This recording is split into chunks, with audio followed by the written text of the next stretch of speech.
भाऊजी आप लोग भी बैठ जाइए। देखिए प्रशासन की अपनी मजबूरी है, हम नहीं चाहते कि कोई ऐसी ज्योति भाऊजी परिवर्तन का नाम काराकाट है, विकास के नाम पर वो देने वाले का नाम काराकाट है।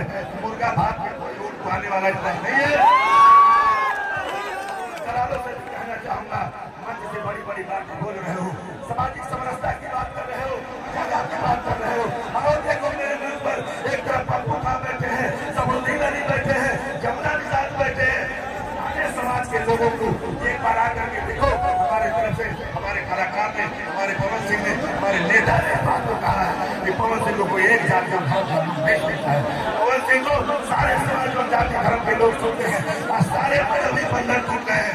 सब लोग संकल्पित हो गए हो, क्या हिंदू क्या मुसलमान, सब लोग परिवर्तन आया है। और मैं यकीन दिलाता हूँ आपको, 1 तारीख को इतिहास बनने जा रहा है काराकाट में। 4 तारीख को सदन में जाएगा। मैडम के साथ पूरा ये करना चाहूंगा। हमारे बीच में कुछ हमारे मेहमान आए हैं,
ज्योति भाऊजी आप लोग भी बैठ जाइए। देखिए प्रशासन की अपनी मजबूरी है, हम नहीं चाहते कि कोई ऐसी ज्योति भाऊजी